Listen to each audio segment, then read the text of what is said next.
Hi, here are the presentation components and let's wrap this baby up. Here are the 14 most important components that go into your presentation. We're bringing it up early with you. Even though it's still a little early, we're only in class number 8 out of 13, I want you to start thinking about the moving parts that are going into your business. You're going to do it in this order, and these are the things that you're going to need to address, or as best as you can. So you're going to start off with your why statement. Why are you doing what you're doing? What is the pain that you're addressing? The target customers who you're going to be focused on, and what is your solution to those pains that those target customers have and are going to be interested in having a solution for? How are you going to make money doing it? What is the impact of your solution on the planet, on the on society, and on your financial bottom line? What is your brand? What is the personality of your company? Which is what that means. What is your competitive advantage? How are you better, cheaper, faster than your competition?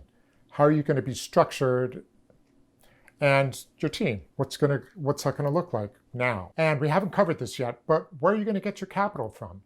We're going to discuss that in the next class. And then how long is it going to take you to get to break even? And part of your homework has been and will continue to be locking in your numbers. Okay, so that's what goes into your 3-minute presentations. Now let's review what we just covered today.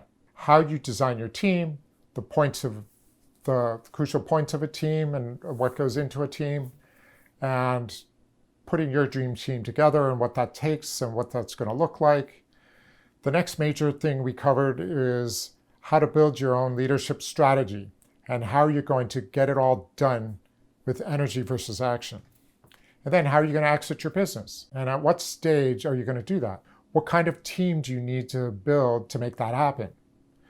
Then we briefly talked a little bit more about putting your presentations together. Now for homework, you're going to be reviewing your forecasting.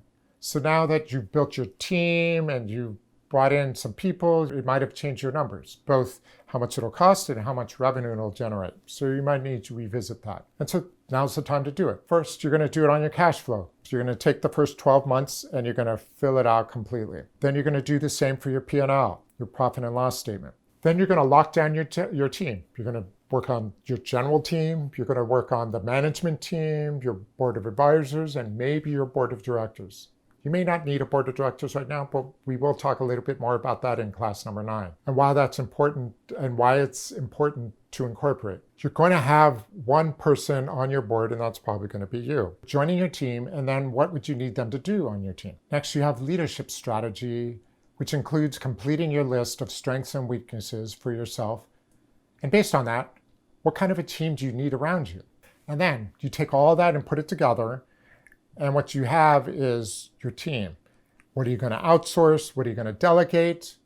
What are you going to get rid of? What are you going to delete completely? All for the purpose of allowing you to focus more on sales and marketing. Lastly, you're going to create your own exit strategy for the purpose of building out your team.